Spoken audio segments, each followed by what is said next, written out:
So hello and welcome back मेरे देश के भविष्यों। आज डिस्कस करने जा रहे हैं फिर से इलेक्ट्रिक डाइपोल के बारे में ही, बट इलेक्ट्रिक फील्ड आज निकालेंगे हम at the equator. Last video में हमने इलेक्ट्रिक फील्ड ही निकाली थी, ड्यू टू डाइपोल हमने इलेक्ट्रिक फील्ड ही निकाली थी, बट वो हमने एक ऐसे पॉइंट पर निकाला था जो पॉइंट एक्सिस पर लाई करता है, राइट। आज हम इलेक्ट्रिक फील्ड निकालने वाले हैं एक ऐसे पॉइंट पर जो डाइपोल के इक्वेटर पर लाई करता है, बराबर है। कैसे देखो, तो कल हमने देखा था लास्ट वीडियो में, जैसे कि ये दो हमारे पॉइंट चार्जेस थे, एक प्लस क्यू एक माइनस क्यू, राइट। खाली क्यू भी लिखोगे तो भी चलेगा और प्लस क्यू लिखोगे तो भी चलेगा। ये दोनों मिलाकर एक डाइपोल बना रहे हैं। तो हमने इधर एक पॉइंट पर या इधर एक पॉइंट, राइट, ये जो एक्सिस पर लाई करने वाले पॉइंट्स हैं, ठीक है, इस पॉइंट के लिए हमने डाइपोल की वैल्यू, सॉरी इलेक्ट्रिक फील्ड की वैल्यू निकाली थी, ठीक है।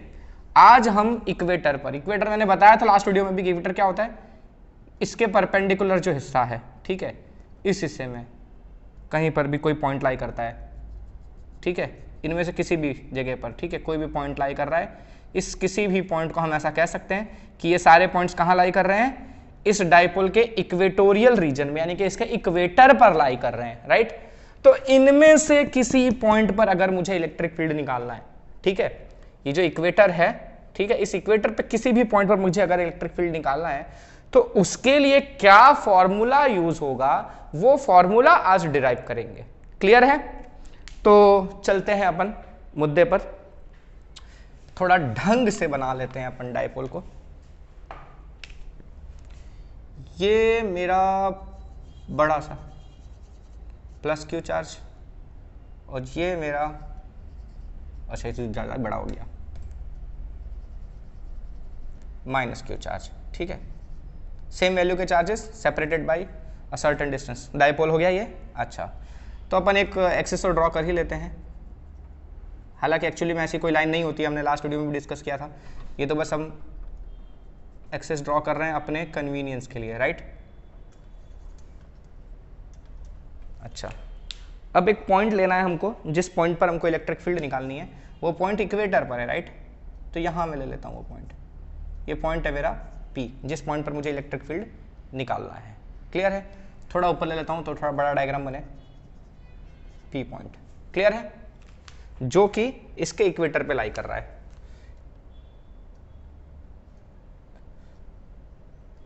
यानी इसके परपेंडिकुलर वाले पॉइंट पर लाई कर रहा है, ऐसा समझ सकते हैं हम, ठीक है। अच्छा, अब इस पॉइंट पर आपको जो इलेक्ट्रिक फील्ड फाइंड करनी है, जैसा हमने लास्ट वीडियो में भी डिस्कस किया था, जैसा हमने एक्सिस पर इलेक्ट्रिक फील्ड फाइंड किया था, वहां हमने क्या किया था, हमने वहां एक चार्ज की वजह से लगने वाला इलेक्ट्रिक फील्ड निकाला, दूसरे चार्ज की वजह से लगने वाला इलेक्ट्रिक फील्ड निकाला, और दोनों का वेक्टर सम कर दिया सुपरपोजिशन प्रिंसिपल लगा के, है ना।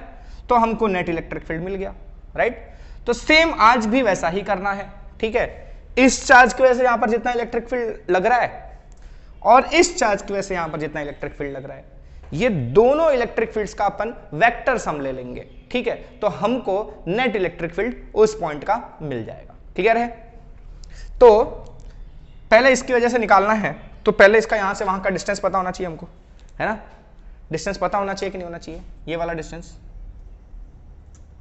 कैसे मिलेगा? ये वाला डिस्टेंस हमको टेढ़ा बन गया, ओके। ये भी डिस्टेंस है, इससे इसका डिस्टेंस, और इसकी वजह से भी यहां निकालना है, तो ये वाला डिस्टेंस भी चाहिए हमको, राइट। अब हमको ये पता है कि ये दोनों चार्जेस के बीच में जो डिस्टेंस होता है वो 2a होता है, राइट। और ये मिड पॉइंट है, इक्वेटोरियल रीजन, ये मिड पॉइंट से ही निकलेगा ना इक्वेटर। अच्छा, तो ये हिस्से का डिस्टेंस कितना होगा? ये a होगा, और ये वाला भी हिस्सा कितना होगा? हमारा a होगा। पिछली बार भी किया था हमने एक्सिस के केस में भी, है ना। अच्छा, अब हमको ये वाला डिस्टेंस नहीं पता, है ना, ये वाला डिस्टेंस हमको नहीं पता, वो हमको फाइंड करना है। पर हमको एक चीज पता रहेगी, कौन सी पता है? कि ये जो सेंटर है, ठीक है, याद होगा अगर हमने उसमें भी ऐसा ही किया था, ये सेंटर से r डिस्टेंस पर हमने एक पॉइंट फाइंड किया था, राइट। सेंटर से r डिस्टेंस पर जो पॉइंट है उसका इलेक्ट्रिक फील्ड निकाला था, राइट। तो वैसे ही यहां से भी हम सेंटर से ही r डिस्टेंस पर हमने वो पॉइंट लिया है, मान लो, ठीक है। वो पॉइंट जो लिया है हमने वो कितना दूर है? सेंटर से r दूरी पर है, ठीक है। तो वो अपन लिख लेते हैं ऐसे, ठीक है, ये हमारा डिस्टेंस कितना है, r है, ये पूरा डिस्टेंस हमारा r है, ठीक है। अच्छा, अब ये बताओ ये वाला डिस्टेंस कैसे मिल जाएगा तुमको, खुद सोचो। ये पूरा r है और ये वाला आपका a है ना, ये पूरा कितना है, r है और ये कितना है, a है, तो ये कैसे मिल जाएगा। ये आपको राइट एंगल ट्रायंगल दिख रहा है क्या, राइट एंगल ट्रायंगल दिख रहा है क्या। जो इक्वेटर आप बनाओगे ना वो आपके डायपोल के एक्सिस के परपेंडिकुलर होगा, ठीक है। कैसा होगा, डायपोल की एक्सिस के परपेंडिकुलर, ये भी परपेंडिकुलर, ठीक है। तो डायपोल के एक्सिस के परपेंडिकुलर यानी ये वाली लाइन और ये वाली लाइन एक दूसरे के परपेंडिकुलर है, आर और ए वाले एक दूसरे के परपेंडिकुलर है, तो ये क्या हो गया, हाइपोटेनियस हो गया, है ना। तो उस हिसाब से ये कैसे मिलेगा, हमको पाइथागोरस थ्योरम लगा के मिल जाएगा, नहीं मिलेगा। देख लो कैसे, ये वाला जो है हमारा सपोज ऐसा एक ट्रायंगल बना लेते हैं अपन इसको अलग से, ये P हमारा पॉइंट है, इसको हम नाम दे देते हैं O और इसको नाम दे देते हैं अपन A, इस वाले को, ठीक है, POA। उस हिसाब से आपका AP स्क्वायर कितना हो जाएगा, PO square plus AO square, यही होगा, है ना। अच्छा, PO आपका कितना है, R है, तो ये R स्क्वायर हो गया। AO ये आपका कितना है, A है ना, तो ये A स्क्वायर हो गया। तो आपका AP स्क्वायर कितना हो गया, R square plus A square, तो AP कितना हो जाएगा आपका, under root R square plus A square, है ना। यानी ये वाला जो लेंथ है ये कितना है हमारा, R square plus A square under root, ठीक है। सेम इसका भी यही होगा क्या, पक्का मानते हो मेरी बात, है ना। ये भी R square plus A square root में होगा भाई, ये भी R है ये भी A है, तो ये डिस्टेंस भी सेम ही होगा, है ना। अच्छा, एक चीज और वो हम बाद में डिस्कस करेंगे, अभी नहीं बता दूंगा, अभी बता दूंगा कंफ्यूजन होगा आपको। तो ये डिस्टेंस हमने निकाल दिया, राइट। क्यों निकाला हमने डिस्टेंस, क्योंकि इसकी वजह से यहाँ पर कितना इलेक्ट्रिक फील्ड लग रहा है वो निकालना है। तो ये चार्ज तो हमको पता ही है ना, फॉर्मूला होता है इलेक्ट्रिक फील्ड का KQ/R स्क्वायर, ठीक है, पॉइंट चार्ज की वजह से, इसकी वजह से यहाँ पर लगने वाला है KQ/R स्क्वायर से मिलेगा। Q है हमारे पास, राइट, प्लस Q, और R मतलब जो डिस्टेंस है पॉइंट का, ठीक है, यहाँ से इस पॉइंट का जो डिस्टेंस, वो डिस्टेंस चाहिए रहता है हमको इस फॉर्मूले के हिसाब से, इसलिए हमने ये निकाला, क्लियर है। और इसके लिए भी इसी वजह से निकाला, ओके। सो अब धीरे धीरे आगे अपन बढ़ते हैं, ठीक है, सॉल्व करना स्टार्ट करते हैं। फिर अगर कुछ कमी पड़ेगी, ऐसा लगेगा कि कुछ कम पड़ रहा है, तो वो चीज़ यहाँ पर फिर से इंट्रोड्यूस करेंगे और अपन निकाल लेंगे। वो क्या कहते हैं, जरूरत आविष्कार की जननी है, ठीक है, necessity is the mother of invention, ऐसा सुना है ना हमने। तो वही है, जब जरूरत पड़ेगा तो कोई नई चीज़ हम इन्वेंट कर लेंगे इसमें। तो लेट्स प्रोसीड। सबसे पहली बात हमको क्या चाहिए, net electric field at P चाहिए हमको, ठीक है। वो हमको कैसे मिलेगा, electric field due to plus Q charge at P plus electric field due to minus Q charge at P। Plus Q के से P पर कितना इलेक्ट्रिक फील्ड लग रहा है और माइनस Q के से कितना लग रहा है, दोनों का वेक्टर सम, इसलिए वेक्टर्स लिए हमने, है ना। अच्छा, ये हमारे काम का है। अच्छा, ओहो एट नहीं लिखा मैंने, एट लिख देते हैं। तो हमको ये चाहिए, राइट, ओके। तो ये देखो, ये बंधु और यहाँ जो इलेक्ट्रिक फील्ड लगा रहे हैं कैसे मिलेगा आपको, देख लेते हैं। चलो, जैसा पिछले बार किया हमने सेम वैसा ही अप्रोच लेके चल रहे हैं। प्लस Q की वजह से KQ बाय जो डिस्टेंस है उसका कितना है, ये स्क्वायर है ना, इसका होल स्क्वायर, अच्छा सॉरी, इसका whole square, right. KQ/R square होता है ना formula, KQ/R square, where what is R जो है डिस्टेंस होता है ये वाला, है ना। इसका स्क्वायर करना है आपको, तो आपका डिस्टेंस ये कितना है, under root R square plus A square है, और इसका भी आपको स्क्वायर करना है ना फॉर्मूले के हिसाब से, है ना। प्लस सेम इसके लिए भी करेंगे अपन, KQ बाय फिर से under root R square plus A square का होल स्क्वायर, है ना। पर ये तो आपने खाली मैग्नीट्यूड्स लिखे हैं, आपको क्या चाहिए यहाँ पर, क्या चाहिए आपको, वेक्टर्स के लिए डायरेक्शंस भी चाहिए, है ना। अच्छा, अब डायरेक्शन आप कैसे निकालोगे वो देखते हैं। देखो, ये जो प्लस Q चार्ज है इस पॉइंट पर जो इलेक्ट्रिक फील्ड लगाएगा, प्लस Q चार्ज अपने से दूर की तरफ लगाता है, राइट। तो प्लस Q चार्ज जो इस पर इलेक्ट्रिक फील्ड लगाएगा उसका डायरेक्शन तो कुछ ऐसा होगा, ये लाइन में सीधा, ये लाइन को कंटिन्यूस अगर सीधा ले जाए तो कुछ ऐसा बनेगा, ठीक है। हो सकता है ऊपर वाला हिस्सा आपको ना दिख रहा है, इसलिए मैं थोड़ा छोटा कर देता हूँ, ठीक है। ये भी नहीं दिख रहा है, और छोटा बना लेते हैं, क्लियर है, ये दिख रहा है, ओके। अच्छा, अभी जो माइनस क्यू चार्ज यहाँ पर इलेक्ट्रिक फील्ड लगा रहा है उसका डायरेक्शन क्या है? माइनस क्यू चार्ज खुद की तरफ लगाता है, ये इसको इस तरफ इलेक्ट्रिक फील्ड लगाएगा, यानी कि ये जो इलेक्ट्रिक फील्ड है वो इस तरफ बनेगा, यानी ये प्लस क्यू चार्ज का इलेक्ट्रिक फील्ड का डायरेक्शन उस तरफ है, माइनस क्यू चार्ज के इलेक्ट्रिक फील्ड का डायरेक्शन इस तरफ है ना। तो ये डायरेक्शन आपको पता है क्या? ये डायरेक्शन को आप कैसे लगाओगे? पिछला अगर डेरिवेशन याद हो तो हमने यहाँ जो डायरेक्शंस डाले थे वो हमने कौन सा यूनिट वेक्टर लिया था? P का यूनिट वेक्टर लिया था, राइट, डायपोल मोमेंट का यूनिट वेक्टर लिया था। और मैंने आपको बताया था कि यहाँ पर आप डायपोल के साथ कंपेयर कर रहे हो, इसलिए आप डायपोल का ही यूनिट वेक्टर लो, ठीक है। तो डायपोल का जो यूनिट वेक्टर है उसको आप अगर इस डायरेक्शन में, अच्छा डायपोल मोमेंट का डायरेक्शन क्या होता है? इस तरफ होता है, माइनस से प्लस की तरफ, है ना। यानी आपका जो P वेक्टर है, P वेक्टर का डायरेक्शन कहाँ? इस तरफ है ना। अच्छा, तो आप दो डायरेक्शन चुन सकते हो। अगर आप इलेक्ट्रिक फील्ड का डायरेक्शन इधर लेते हो, ये वाला, ठीक है, तो आप प्लस P लगाते हो, प्लस P हैट, है ना। सॉरी, इस तरफ वाले को आप माइनस P हैट लोगे, इस तरफ वाले को आप प्लस P हैट लोगे, है ना। P के डायरेक्शन में ही अगर आपका वेक्टर मिलता है, अगर आपका इलेक्ट्रिक फील्ड का वेक्टर P के ही डायरेक्शन में मिलता है, आप P के डायरेक्शन में ही ले रहे हो, तो आप यहाँ पर प्लस P हैट लगाओगे। और अगर आप इस तरफ ले रहे हो अपना डायरेक्शन, जबकि P हैट इस तरफ है और आपका इलेक्ट्रिक फील्ड इस तरफ आ रहा है, तो आप यहाँ माइनस P हैट लगाओगे, जैसा हमने लास्ट वीडियो में किया था, राइट।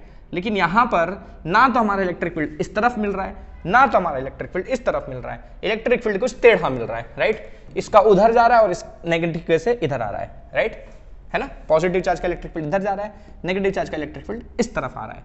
तो इस केस में हम P हैट कैसे लेंगे? बहुत मुश्किल है, राइट। तो हम एक चीज कर सकते हैं, क्या चीज कर सकते हैं पता है? देखो, हम इस वाले वेक्टर को दो कंपोनेंट में रिजॉल्व कर लेते हैं। इसका दो कंपोनेंट बनेगा, एक इस तरफ और एक इस तरफ। मानते हो मेरी बात, है ना।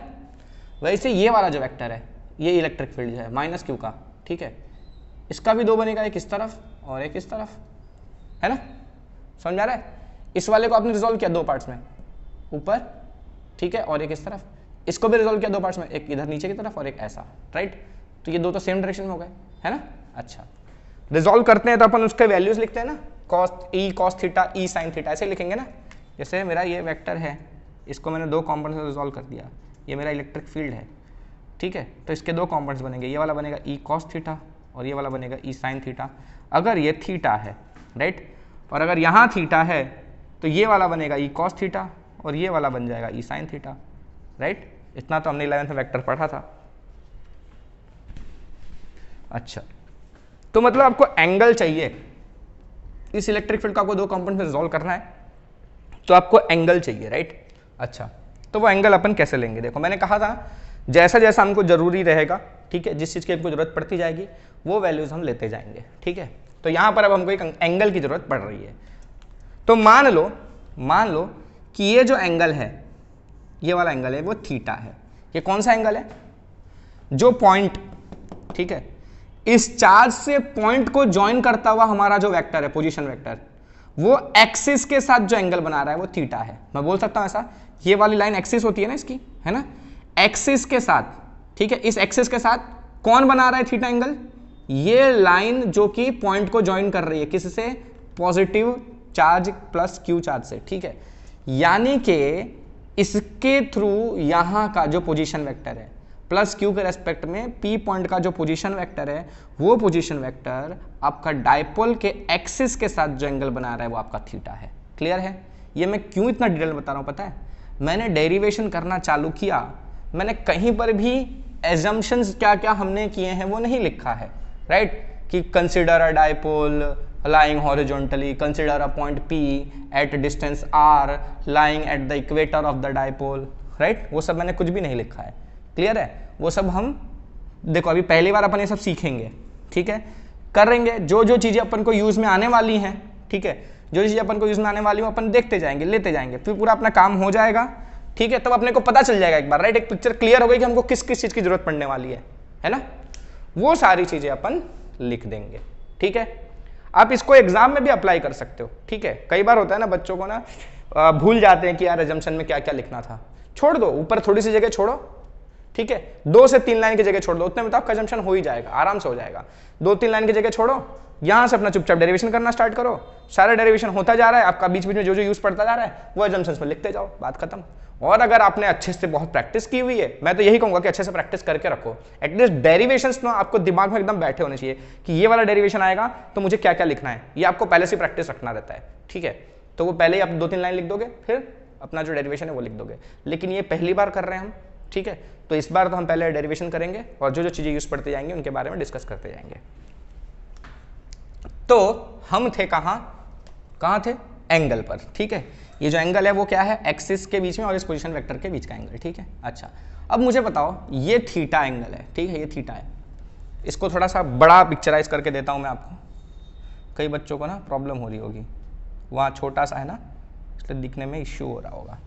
ये मेरा डायपोल का एक्सिस समझ लो, ठीक है, और ये वाला जो तुम्हारा E पॉजिटिव वाला है, E पॉजिटिव है, और ये तुम्हारा E नेगेटिव है, ठीक है। अच्छा, ये रिजल्टेंट होगा क्या इस तरफ दोनों का? अच्छा, नहीं भी होगा तो छोड़ो, अभी इतना तो समझो कि ये जो E है इसके 2 कंपोनेंट्स बनाए थे आपने, प्लस E के, इधर गया और एक ऊपर गया, माइनस E का भी इधर बनाया था इधर बनाया था, राइट, ओके। अच्छा, ये था सेम चीज है। अच्छा, और ये वाला एंगल आपने क्या लिया है, थीटा लिया है, राइट। अच्छा, एक और चीज था, ये वाला जो है हमारा परपेंडिकुलर एक्सिस, सॉरी इक्वेटर जो है,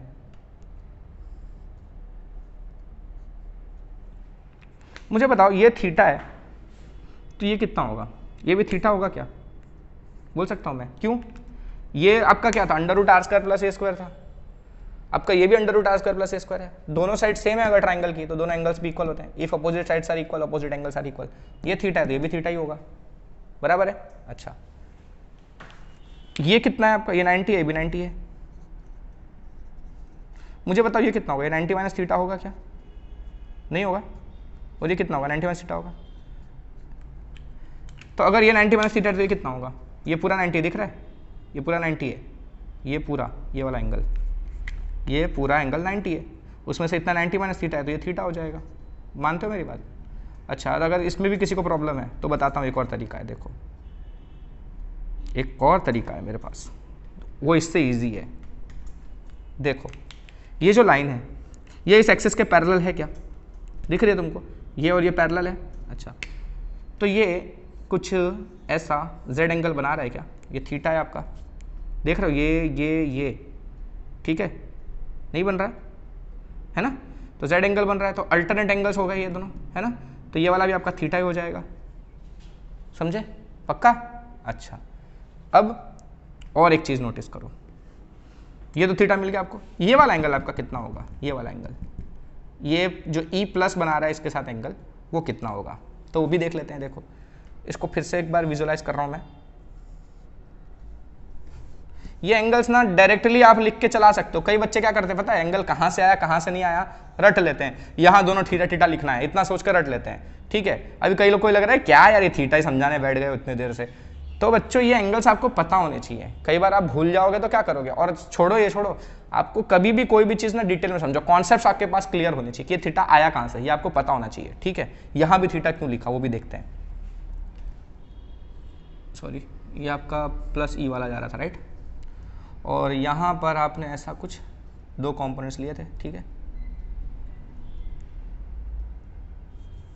ये वाला पॉइंट हमारा माइनस ई वाला, ठीक है। अगर मैं इसको अभी फिलहाल थोड़ी देर के लिए छोड़ दूं, थोड़ी देर के लिए इसको गिनता ही नहीं हूं मैं, ये वाला एंगल मेरा थीटा है ना, तो ये वाला देखो, ये दोनों पैरेलल ही था ना, अभी यहाँ पर आपने देखा था ना, इसको ऐसा बनाया था आपने ऐसे, तो ये दोनों अल्टरनेट एंगल लिए थे आपने, ये और ये पैरेलल लिया था, है ना। अभी ये थोड़ी देर के लिए छोड़ दो, क्यों छोड़ रहा हूँ पता है, ताकि आपको समझने में आसानी हो, रखना तो है ही लेकिन समझने के लिए खाली मैं मिटा दे रहा हूँ कि देखो क्या फर्क पड़ता है, ये और ये कैसे दिख रहा है आपको, करस्पॉन्डिंग एंगल्स दिख रहे हैं क्या, हैं, ये आपका ट्रांसवर्सल है, ये 2 आपकी पैरेलल लाइंस हैं, तो ये दोनों करस्पॉन्डिंग एंगल्स हुए कि नहीं हुए, तो ये भी आपका कितना होगा, थीटा ही होगा, यानी कि ये भी आपका थीटा है, करस्पॉन्डिंग एंगल्स, समझ में आया, पक्का? तो जिसको कभी एंगल बनाने का प्रॉब्लम आएगा वो इस तरह का डायग्राम अपनी बुक में साइड में बना लेना, नोट्स में जहाँ भी लिखोगे, ठीक है। तो मतलब आपका ये वाला एंगल थीटा आया और अल्टरनेट एंगल के हिसाब से ये वाला एंगल भी आपका थीटा ही आया था, क्लियर है, देखा था हमने, ये भी थीटा ये भी थीटा आया है, ठीक है। तो अभी मैं मिटा देता हूँ क्योंकि मेरे पास यहाँ बहुत कुछ करने का है और जगह की कमी है।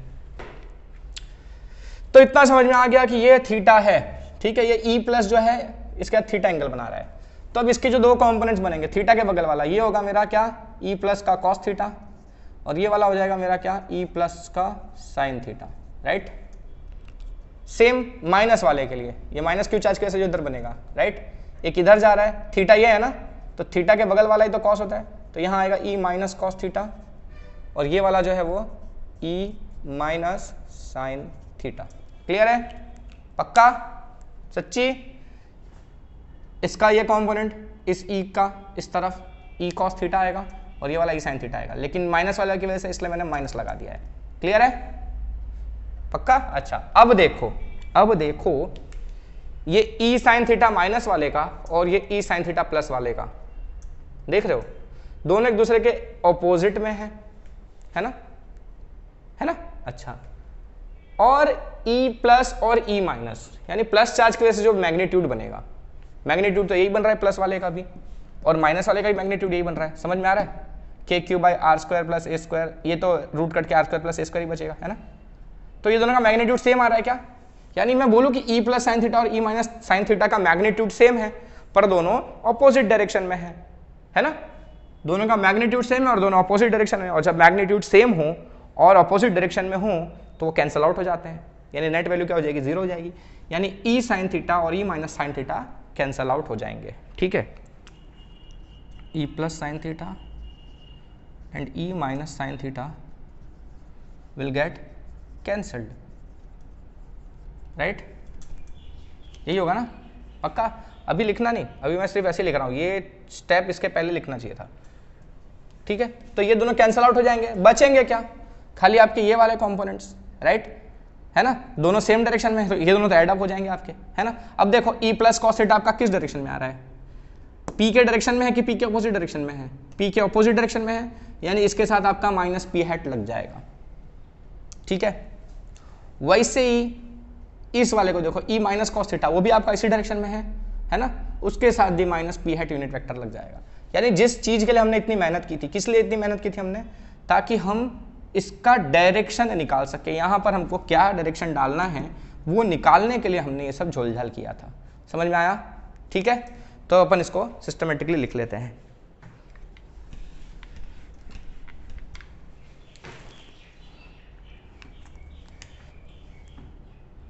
On resolving components of E plus Q and E minus Q, the sign components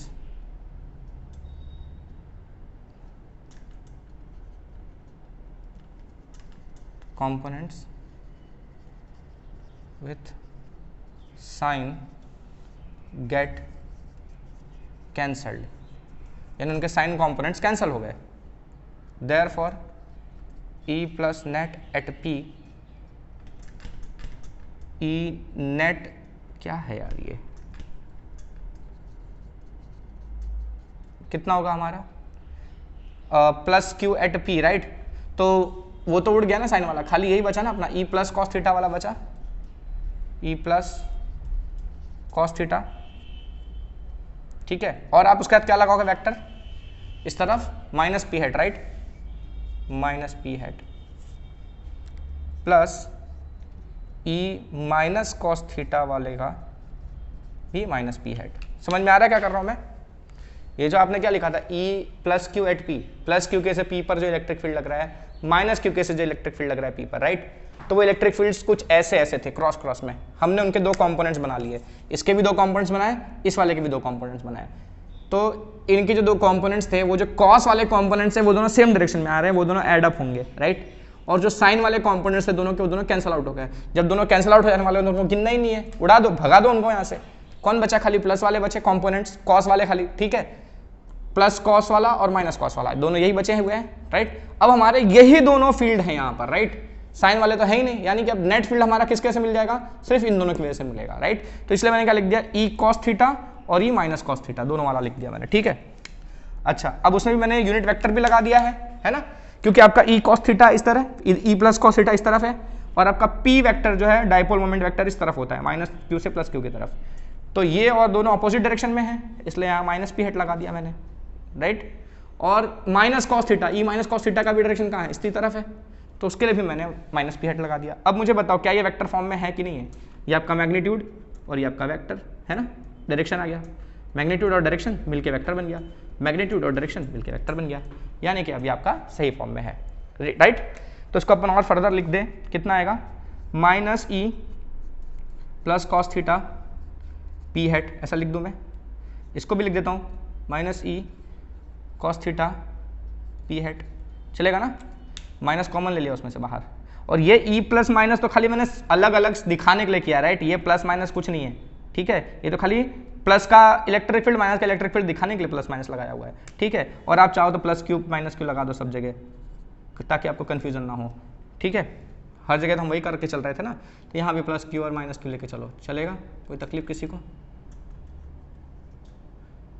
text book में ना प्लस माइनस खाली लगाया हुआ है, प्लस माइनस क्यू नहीं लगाया हुआ है, ठीक है, ठीक है। अगर किसी को कन्फ्यूजन होता है तो ऐसा कर लो, और अगर खाली प्लस माइनस लेके चलते हो क्यू लगाए बिना तो भी चलता है यार, कोई इशू नहीं है। अच्छा, तो मैं इसको क्या लिख दूँ, अब ये बताओ मुझे, प्लस क्यू का जो इलेक्ट्रिक फील्ड है और माइनस क्यू का जो इलेक्ट्रिक फील्ड है, क्या अलग अलग है कि सेम सेम है? ये तो मैग्नीट्यूड की ही बात कर रहे हैं ना खाली हम यहाँ पर, ये तो पूरा मैग्नीट्यूड है। तो प्लस क्यू का इलेक्ट्रिक फील्ड कैसे मिला आपको, के क्यू बाई आर स्क्वायर से, है ना, और उसमें ये आ रहा है आपका चार्ज का मैग्नीट्यूड सेम है, डिस्टेंस सेम है, चार्ज का मैग्नीट्यूड जितना इसका था उतना इसका भी है, और डिस्टेंस जितना यहाँ था उतना यहाँ भी है, यानी कि ई प्लस क्यू और ई माइनस क्यू, ये दोनों वैल्यूज कैसी हैं आपकी, सेम टू सेम है क्या, सेम टू सेम है, राइट। तो मैं उनको खाली ई भी लिख सकता हूँ क्या, है ना, तो मैं ऐसा लिख दूँ क्या, minus two E cos theta P, तो मैंने क्या किया, E plus Q equals to E minus Q equals to E ले लिया मैंने, चलेगा, किसी को कोई प्रॉब्लम है, पक्का। प्लस क्यू वाला है चाहे माइनस क्यू वाला है, दोनों का जो मैग्नीट्यूड है इलेक्ट्रिक फील्ड का वो तो सेम ही है ना, तो दोनों का मैग्नीट्यूड सेम ही है, तो दोनों को मैंने सेम एक वेरिएबल दे दिया, ई नाम दे दिया, राइट। तो ये हो गया क्या, ई कॉस थीटा पी हेट, ई कॉस थीटा पी हेट, और दोनों क्या माइनस लगवा था तो माइनस माइनस ऐड हो गया, minus two E cos theta P hate हो गया, क्लियर है, पक्का। अच्छा, इतना होने के बाद, ये होने के बाद क्या करेंगे अपन, ठीक है, माइनस टू ई, राइट, कॉस थीटा की वैल्यू निकालेंगे, ठीक है, और ई की वैल्यू भी निकाल लेते हैं, चलो दोनों साथ में लिखेंगे अपन, ठीक है। तो माइनस टू ई सॉरी ई नहीं, ई की जगह अब क्या लिखना है अपने को, ई का वैल्यू लिखना है, कैसे लिखेंगे, K Q upon R square plus A square, कोई तकलीफ किसी को, याद हो तो मैंने पीछे ही लिखा था, ई यहाँ जो मैंने लिखा था मैंने मिटा दिया, E is K Q by R square plus A square का रूट होता है, और उसका भी होल स्क्वायर होता है, K Q by R square, right, है ना। तो इसका स्क्वायर होगा, रूट और स्क्वायर का कैंसिल आउट हो जाएंगे, तो खाली K Q by R square plus A square बचेगा क्या, पक्का है ना, ये रूट और ये स्क्वायर कैंसिल आउट हो गए, तो खाली K Q by R square बचेगा, है ना, दोनों का सेम ही आएगा ना, है ना। ई प्लस वाले का क्या आएगा आपका, अगर ई प्लस के लिए लिखो तो क्या लिखोगे, K Q upon R square plus A square root का होल स्क्वायर। माइनस वाले का क्या लिखोगे, सेम ही लिखोगे, मैग्नीट्यूड की बात कर रहे हैं तो यहाँ तो हम प्लस माइनस यूज़ करते नहीं है ना, लास्ट वीडियो में भी हमने प्लस माइनस यूज़ नहीं किया था। इनको सॉल्व करोगे, इसका भी K Q by R square plus A square आएगा, इसका भी K Q by R square plus A square ही आएगा, सेम ही आने वाला है ना। तो दोनों का आपने ई ही तो लिखा हुआ है, राइट, इसलिए और कॉमन ले भी लिया है आपने, तो ये टू ई आ रहा है, तो ये भी चाहे इसको बोलो चाहे इसको बोलो, दोनों सेम है, और दोनों को ई भी तो हम बोल ही सकते हैं, है ना, तो ये ई ही है, तो ये लिख दिया मैंने ऐसा, राइट। और साथ में कॉस थीटा की वैल्यू भी लिखनी है हमको, और ये लास्ट में पी हेट है हमारा। कॉस थीटा की वैल्यू कहाँ से लाएंगे हम, इसी में से कोई या तो ये कोई भी ट्रायंगल यूज करके कॉस थीटा की वैल्यू निकालेंगे अपन, कैसे निकालेंगे वो भी देख लो, उसको यहाँ साइड में लिखेंगे अपन। कॉस थीटा का फॉर्मूला क्या होता है वैसे, adjacent by hypotenuse, right. Cos का फॉर्मूला क्या होता है, एडजेसेंट बाय हाइपोटेनियस। ये आपका थीटा है, तो ये आपका एडजेसेंट हुआ, राइट, ए है ना, इस ट्रायंगल की बात कर रहे हैं अपन, ये जो मैंने सेपरेट ट्रायंगल बनाया था, है ना, यही आपका थीटा है ना, ए पे जो बन रहा है ना, और ये आपका हाइपोटेनियस था, और ये आपका एडजेसेंट था, एडजेसेंट था आपका ए, और हाइपोटेनियस कितना था आपका R square plus A square का रूट, है ना। आप रूट लगा के लिखो या उसको रेस टू 1/2 लिखो, बात तो एक ही है, ये भी लिख सकते हैं हम, है ना। तो मैं वही लिख दूं क्या यहाँ पर, कॉस थीटा की वैल्यू, कॉस थीटा क्या होता है, एडजेसेंट बाय हाइपोटेनस, तो एडजेसेंट आपका ए है और हाइपोटेनियस आपका है R square plus A square raise to 1/2, या रूट लगा के लिखो, आपकी मर्जी, ठीक है। तो कॉस थीटा की जगह मैं क्या लिख दूंगा अब, A by R square plus A square raise to 1/2, थोड़ा बड़ा लिख देते हैं, A by R square plus A square raise to 1/2, clear है ना। cos theta is A by adjacent by hypotenuse R square plus A square raise to 1/2। ये calculation आपको दिखाना है, ये तो मैंने खाली समझने के लिए बनाया था आपके लिए अलग से, है ना। ये वाला खाली मैंने एक्स्ट्रा रफ में किया था, पर ये वाला आपको दिखाना है कि cos थीटा कैसे आया आपका ये, ठीक है, वो चीज़ आपको यूज़ करनी पड़ेगी। तो इतना हो गया क्या, अब इसके बाद आगे चलते हैं अपन।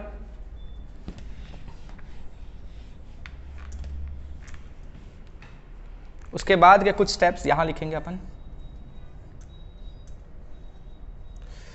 अब देखो -2 k q a, तो मैं उसको ऐसा लिख दूं क्या, -k 2q a, या ऐसा नहीं, q इंटू 2a। कोई प्रॉब्लम है किसी को, सच बताओ। ये 2q और a, तो q और ये 2 और a को साथ में ले लिया मैंने, सब मल्टीप्लीकेशन में ही है ना, तो 2 इंटू a लिख सकता हूं मैं, q इंटू 2a और k, राइट। तो k आगे लिखा और q इंटू 2a साथ में लिख दिया, माइनस तो है ही हमारा। अच्छा, अब ये दोनों नीचे देखो, R square plus A square है और ये R square plus A square का पावर 1/2 है, इसको मैं ऐसा लिख सकता हूँ क्या, R square plus A square का पावर 3/2, और ये तो यूनिट वेक्टर p था ही मेरा, क्लियर है, पक्का लिख सकते हैं क्या अपन।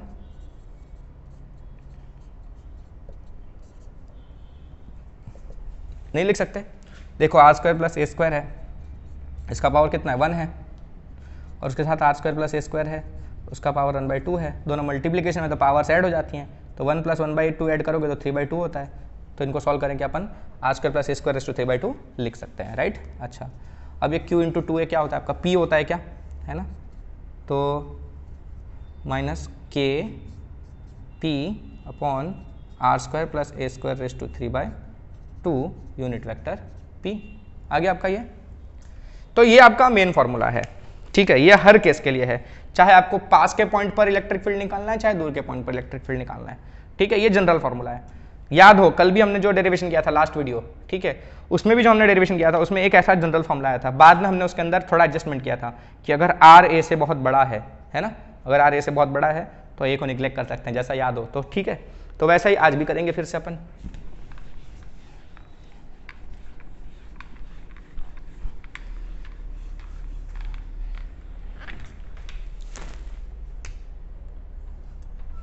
तो if r is very very greater than 2a या a, जो भी बोलो, ठीक है, a square can be neglected, therefore E net at p equals to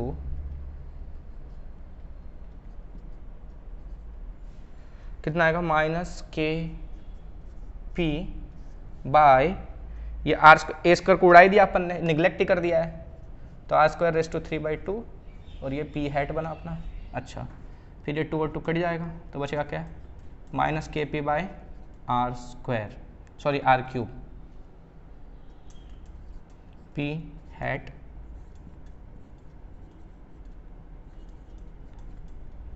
ये मिल गया आपको क्या, electric field at a point on the equator of a dipole, एक डाइपोल के इक्वेटर पर किसी पॉइंट पर इलेक्ट्रिक फील्ड का फॉर्मूला ये है। अच्छा, अब इसको कंपेयर करो अगर जरा सा, तो आपने जो कल डेरिवेशन किया था लास्ट वीडियो में, जिसमें आपने इलेक्ट्रिक फील्ड लगाया था कहाँ पर, एक्सिस पर, उसका फॉर्मूला क्या आया था, 2kp आया था by R cube p hat आया था, देख रहे हो, और यहाँ -kp बाय आर क्यूब आया, तो देखो kp/r³ वहाँ भी था, मैंने बताया था, हमने डिस्कस किया था वीडियो में लास्ट में कि जो इलेक्ट्रिक फील्ड होता है डायपोल की वजह से वो एज पर 1/r³ डिक्रीज होता है। तो यहाँ भी देखो ये कल था 1/r³ के हिसाब से डिक्रीज हो रहा था, आज भी 1/r³ के हिसाब से डिक्रीज हो रहा है, राइट। एक फर्क है, वहाँ 2 आया था, राइट, इसके साथ 2 नहीं है, राइट, है ना। वो 2 kp/r³ था, ये kp/r³ है, बस इतना ही फर्क है, राइट। तो ये फॉर्मूलाज याद रहेंगे ना, एक याद रहेगा दूसरा याद अपने आप पता चल जाएगा, राइट। तो एक्सिस पर 2 kp/r³ लेना है आपको और इक्वेटर पर kp/r³ लेना है। अब इससे आपको समझ में आ रहा होगा कि कहां पर इलेक्ट्रिक फील्ड ज्यादा है, एक्सिस पर ज्यादा होगा कि आपके इक्वेटर पर ज्यादा होगा, सच बताओ, खुद सोचो, राइट। एक्सिस पर 2 kp/r³ आ रहा है, राइट, यानी एक्सिस पर ज्यादा है इक्वेटर से, ठीक है। तो वो भी लिख लो कि electric field eight axis of dipole is greater than electric field at the equator of dipole, ठीक है। मैंने डेरिवेशन के रिगार्डिंग कुछ भी एक्स्ट्रा पॉइंट्स ऊपर नहीं लिखवाए, मैंने सिर्फ एक्सप्लेन किया है, ठीक है। और मैंने एक्सप्लेन करते करते जो चीज़ें मेरे को जरूरत पड़ी वो चीज़ें मैं लेता गया, ठीक है। और ये मतलब एक सही तरीका है, मतलब आप कभी मतलब इसमें क्या है कि रट्टा नहीं मार रहे हो आप, ठीक है। आप डायरेक्टली कॉन्सेप्ट लेके चल रहे हो, जो जरूरत पड़ रहा है आप उसको यूज करते जा रहे हो, राइट। तो इतना लोड लेने की जरूरत नहीं है। हाँ, एक बार समझ लिया, ये सब कर लिया, उसके बाद आप प्रैक्टिस करोगे अच्छे से थियरी के साथ कि क्या क्या लिखना है क्या क्या नहीं लिखना है। टेक्स्ट बुक में हो जाएगा यार, बहुत जगह पर तुमको मिल जाएंगे नोट्स वगैरह, ठीक है। और अगर नहीं मिलते हैं तो मैं हूँ, ठीक है। तो ये हो गई बात electric field at equator, clear है। तो आज की बातें यहीं पे खत्म करते हैं। तो आज के लिए फिलहाल इतना ही, बाकी चीज़ें लेकर नेक्स्ट वीडियो में मिलेंगे, बहुत जल्द मिलेंगे, अगला कॉन्सेप्ट डिस्कस करेंगे। तब तक के लिए थोड़ा सा वेट करो, ठीक है, और मन लगा के पढ़ो। बाय, जय हिंद।